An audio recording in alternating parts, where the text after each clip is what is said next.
Welcome students. आज हम इस सेशन में एक अनदर कंट्रैक्चुअलिस्ट थिंकर या rather last contractualist thinker in your syllabus Jean Jacques Rousseau की चर्चा करेंगे। हमने इससे पूर्व दो कंट्रैक्चुअलिस्ट अनुबंधवादी विचारक के अनुबंधवादी सिद्धांत की चर्चा की है, उसको पढ़ा है। हमने देखा था इन दोनों व्यक्तियों ने व्यक्ति का चरित्र चित्रण किया, उसके आधार पर प्राकृतिक अवस्था की कल्पना की और उस प्राकृतिक अवस्था में जो उत्पन्न समस्याएं थी उस समस्याओं से बाहर निकलने के लिए उन्होंने समझौता किया। ठीक इसी प्रकार का पैटर्न आपको रूसो के सिद्धांत में भी मिलेगा, लेकिन ठीक उसी प्रकार की व्यवस्था को अपनाए जाने के बाद भी रूसो का जो निष्कर्ष है वो पहले दो विचारक हॉब्स और लॉक के निष्कर्षों से बिल्कुल भिन्न है। इसकी कुछ वजह रूसो के जीवन से भी संबंध रखती है। पिछले जो दो विचारक हुए वो संभ्रांत कुलीन परिवार से आए थे, परंतु रूसो उनके विपरीत बड़े ही विपन्न परिवार से ताल्लुक़ रखते थे। एक फॉर्मल एजुकेशन या फॉर्मल स्कूलिंग जिसको करते हैं, इसमें रूसो की कोई ट्रेनिंग नहीं हुई थी। वो ज़्यादातर समय इधर उधर आवारा की तरह घूमते रहे और जब फ्रांस में एक प्रतियोगिता हुई 1755 में, जो प्रतियोगिता का जो शीर्षक था कि क्या विज्ञान और तर्क के विकास ने मनुष्य सभ्यता को क्या दिया है, उस ऐसे में उन्होंने भाग लिया, ऐसे कंपटीशन में उन्होंने भाग लिया और उसमें उन्हें जो प्रथम स्थान मिला वहाँ से उनकी ख्याति प्रारंभ होती है और उस ख्याति के बाद ही वह एक राजनीतिक चिंतक के रूप में स्थापित हो जाता है। उन्होंने जो किताब लिखी उसके बाद जिस डिस्कोर्स वन से जिनको प्रतिष्ठा मिली और जो किताब उन्होंने सोशल कॉन्ट्रैक्ट लिखी, इन दो कृतियों के आधार पर ही हम जीन जैक रूसो के सामाजिक समझौते के सिद्धांत को देखने का प्रयास करेंगे। तो सबसे पहले प्रारंभ हम करें कि उन्होंने व्यक्ति का चरित्र चित्रण कैसे किया।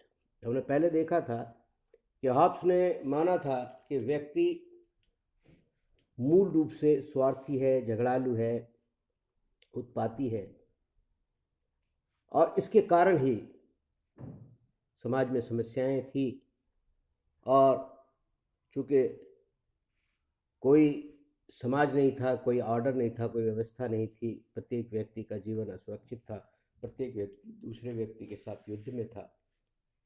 ऐसी परिस्थिति से उबरने के लिए उन्होंने एक समझौता किया और समझौते के बाद राज्य और समाज का निर्माण हुआ। लॉक ने उसके विपरीत जो है व्यक्ति का चरित्र चित्रण किया। उन्होंने पहले अपनी कल्पना में स्थापित कर लिया कि व्यक्ति बहुत ही अच्छा है, प्रकृति से बहुत अच्छा है, बहुत सहयोगी है, एक दूसरे के दुख दर्द को समझता है, एक दूसरे के अधिकारों को समझता है। और ठीक उन्होंने अपने इस चित्रण के आधार पर एक प्राकृतिक अवस्था की कल्पना की और प्राकृतिक अवस्था में छोटी मोटी समस्याएं जो उन्होंने बताई, उन समस्याओं के निराकरण के लिए उन्होंने सामाजिक समझौते के सिद्धांत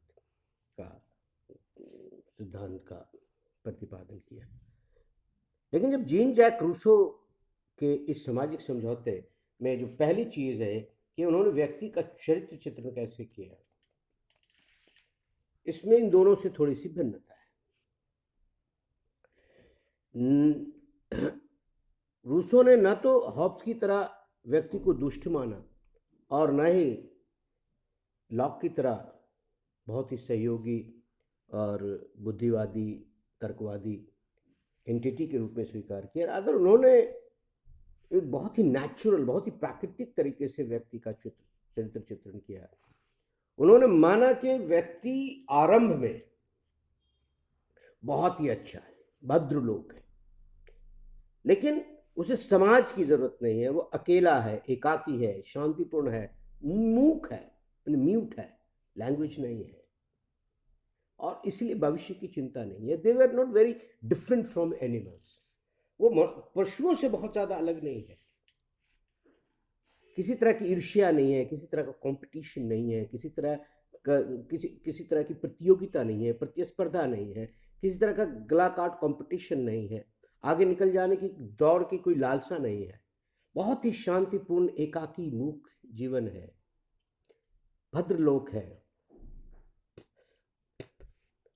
जो है, और उसमें किसी भी प्रकार का चारित्रिक त्रुटि नहीं है, कोई उसका पतन नहीं हुआ है।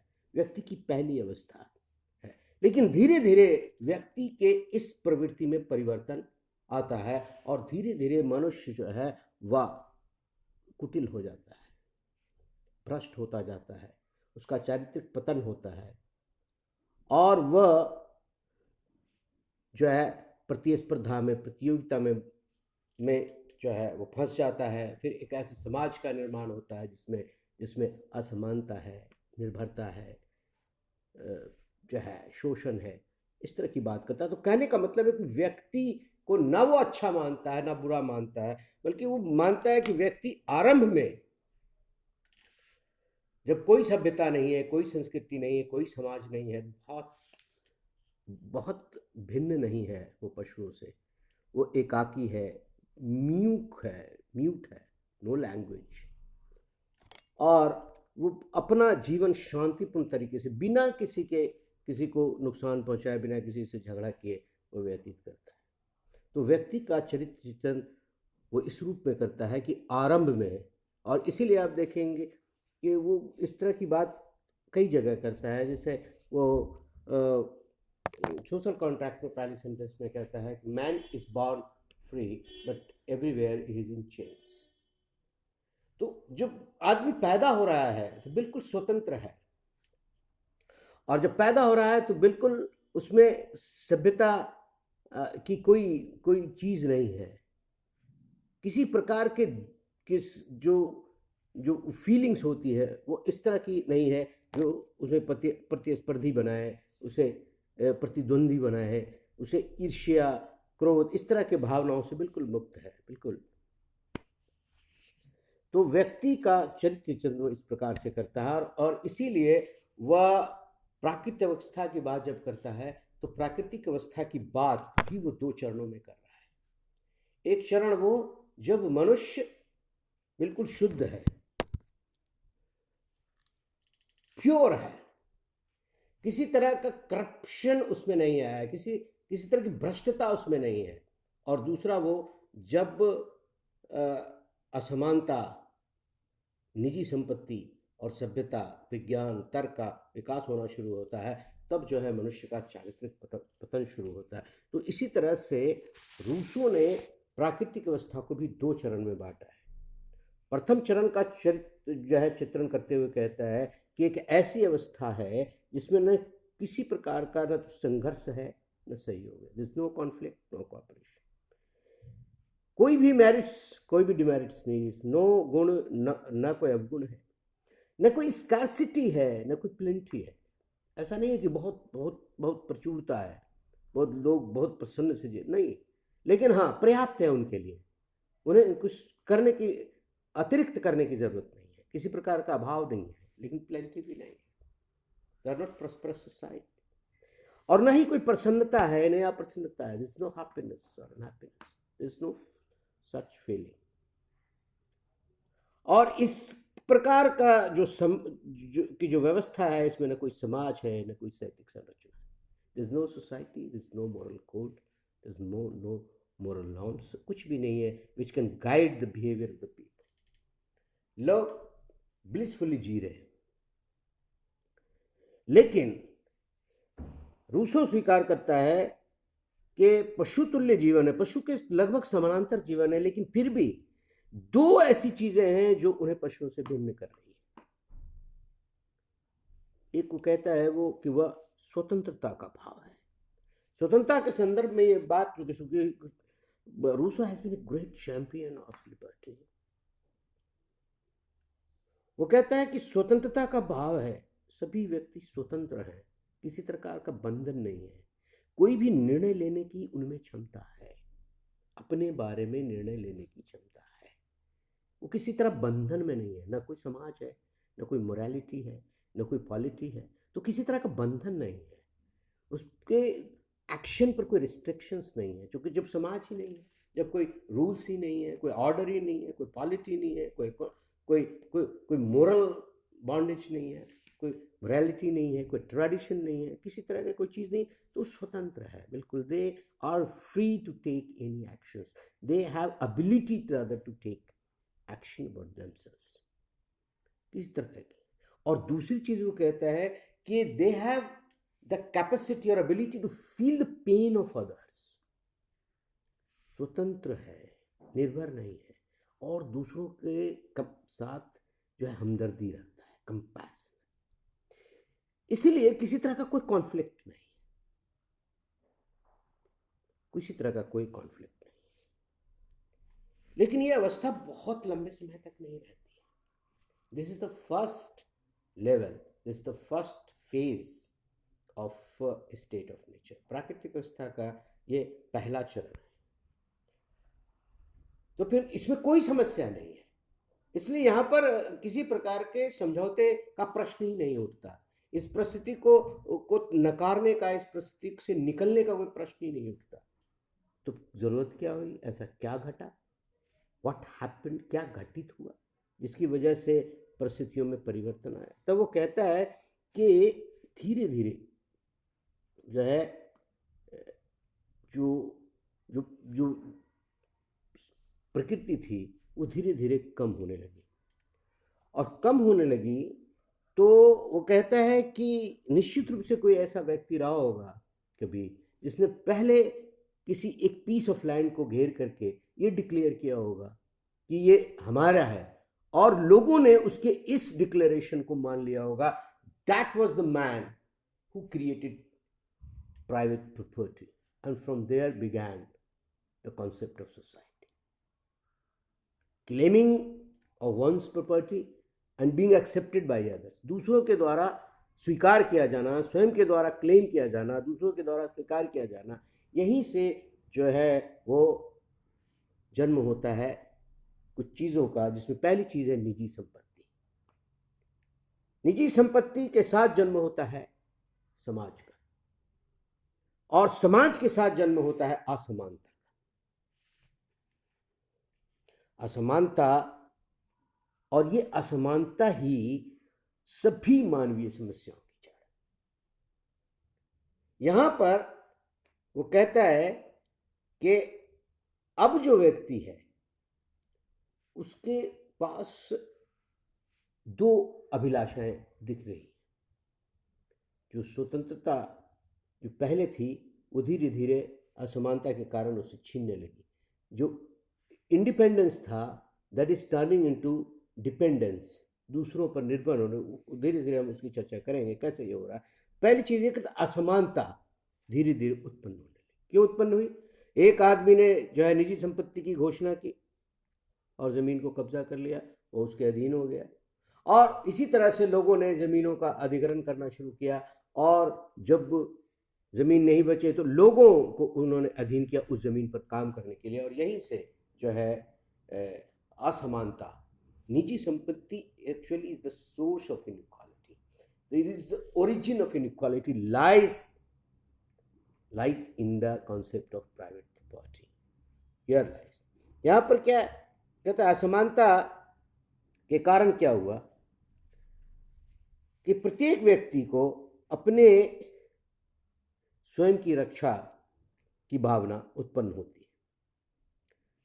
सेल्फ प्रिजर्वेशन, जब कंपटीशन आ रहा है तो सेल्फ प्रिजर्वेशन आ रहा है। और दूसरी चीज करें कि यहीं पर इनइक्वालिटी के कारण यहाँ पर मानव में एक और भावना उत्पन्न होती है, सम्मान और प्रतिष्ठा की इच्छा। सेल्फ प्रिजर्वेशन इज ओके, हर व्यक्ति ये चाहता है कि पहले वो अपने आप को प्रिजर्व करे, बट यहाँ पर दूसरी जो इच्छा उत्पन्न हो रही है जो है वो प्रतिष्ठा की, सम्मान की, या recognitions by others, to be recognised by others. This is the feeling जहां पर से आदमी दूसरे को अपनी बात मनवाने की बात करता है, जिसे हम कहते हैं पराधीनता।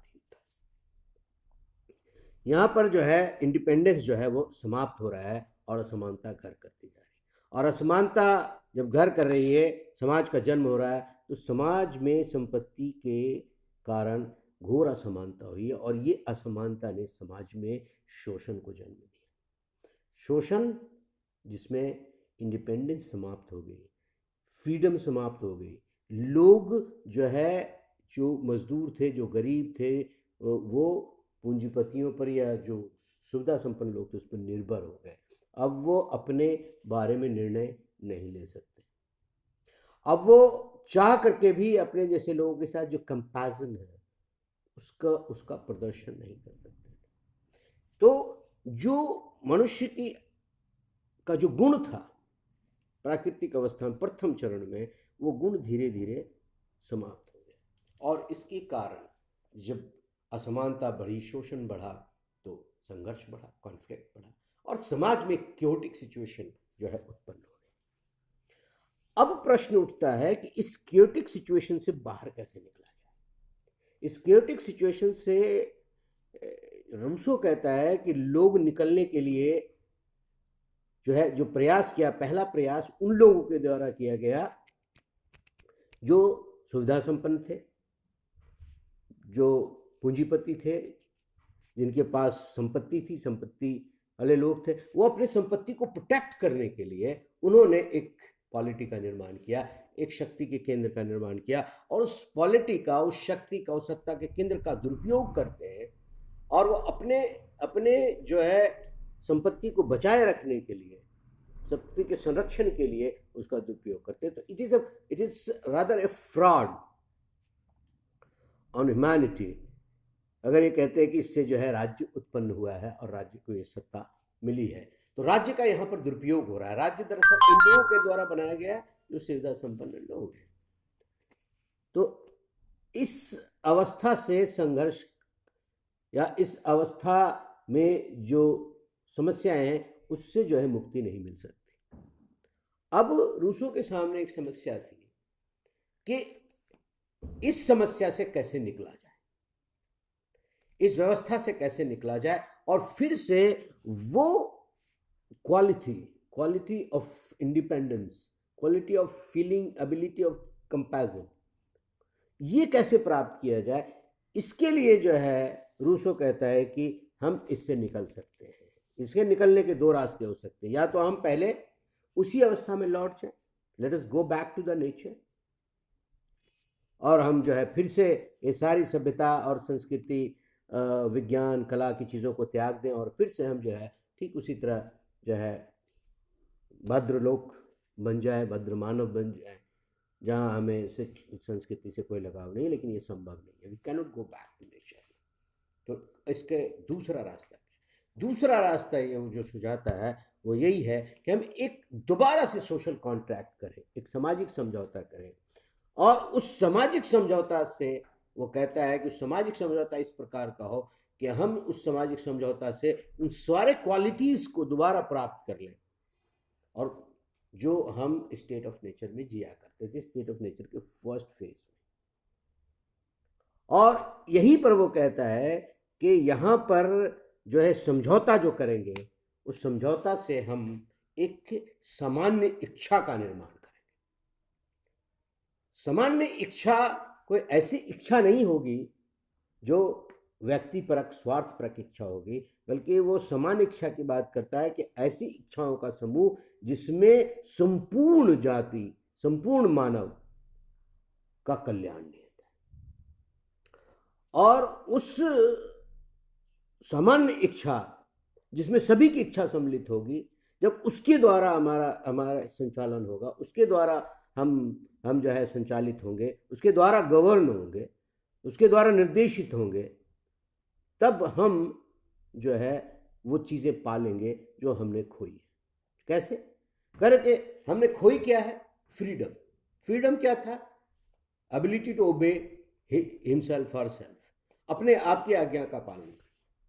वो यहाँ पर ये कहता है, बहुत ही जो है क्लियरली इस बात को एडमिट करता है कि सामान्य इच्छा में सभी की इच्छा सम्मिलित होगी, सभी की आदर्श इच्छा सम्मिलित होगी, कल्याणकारी इच्छा सम्मिलित होगी। तो जब आप सामान्य इच्छा के आदेश का पालन करेंगे तो दरअसल आप अपने ही आदेश का पालन करेंगे, आप किसी दूसरे के आदेश का पालन नहीं करें। तो here you regain the freedom, ability to obey, ability to think, ability to do what you wish to do। आप जब सामान्य इच्छा, जनरल विल को ओबे कर रहे हैं तो निश्चित रूप से आप जो है वह वही काम कर रहे हैं जो आप स्टेट ऑफ नेचर में क्या करते थे। आप अपने बारे में स्वयं निर्णय ले रहे थे। सामान्य इच्छा के द्वारा भी आप जो है वो स्वयं का आदेश का पालन करेंगे। और फिर दूसरी चीज़, जो जितनी भी समस्याएं हैं, जो कॉन्फ्लिक्ट है, वो सब कॉन्फ्लिक्ट समाप्त हो जाएंगे। तो ये इस प्रकार से वह एक ऐसी सत्ता की बात करता है जो सत्ता के स्थापित होने के बाद व्यक्ति वो फ्रीडम रिगेन कर लेगा, वो अधिकार रिगेन कर लेगा जो उसे स्टेट ऑफ नेचर के प्रथम चरण में प्राप्त था। और सभी लोग फिर जो है उसी अवस्था में उसी क्वालिटी के साथ रहने लगेंगे और मनुष्य फिर वैसा ही हो जाएगा। तो ये जो है पूरा प्लान है रूसो का। लेकिन फिर वही सारी आलोचनाएं इसके साथ भी है कि यहाँ पर वो व्यक्ति का जो चित्रण करता है वो फिर अपने मनमाने ढंग से करता है। इससे व्यक्ति के वास्तविक चरित्र का चित्रण नहीं होता। व्यक्ति दरअसल वैसा नहीं है जैसा कि रूसो ने कल्पना की। व्यक्ति के बारे में उन्होंने एब्स्ट्रैक्शन मान लिया, उन्होंने अपने तरीके से व्यक्ति को गढ़ा कि पहले कैसा था और बाद में धीरे धीरे कैसा हो, जबकि ऐसी कोई बात नहीं। इसका कोई प्रमाण नहीं है कि व्यक्ति बहुत जो है भोला पैदा होता है और धीरे धीरे जो है वह समाज के कारण, क्योंकि एक ही समाज में एक व्यक्ति बहुत अच्छा होता है, एक व्यक्ति बहुत कुटिल होता है। दोनों के लिए समाज बराबर है परंतु दोनों के चरित्र अलग अलग होते हैं, इसलिए ये जो है कहना गलत है। ठीक उसी तरह से प्राकृतिक व्यवस्था की जो बात करता है कि एक ऐसी अवस्था थी जिसमें न समाज था, न राजनीति थी, न कोई व्यवस्था थी। बिल्कुल काल्पनिक व्यवस्था है। ऐसी कोई अवस्था की कोई प्रमाण जो है नहीं मिलता। और तीसरी बात कि सामाजिक समझौता कभी हुआ या होगा, इसका भी कोई प्रमाण नहीं मिलता। और सबसे बड़ी बात ये कहना चाहते हैं कि ये अपने सामाजिक समझौते से जिस सत्ता को स्थापित करना चाहते हैं उस सत्ता बहुत कंफ्यूजिंग है, बहुत ही अस्पष्ट है। और कभी वो हमें प्रत्यक्ष प्रजातंत्र की ओर ले जाती है और तो कभी हमें वह जो है निरंकुशवाद की ओर ले जाता है। तो इन्होंने जो इस्तेमाल किया वो स्पष्ट नहीं है। तो ये कुल मिलाकर इनकी कुछ कमियां हैं। आज इतना ही, बाकी की बातें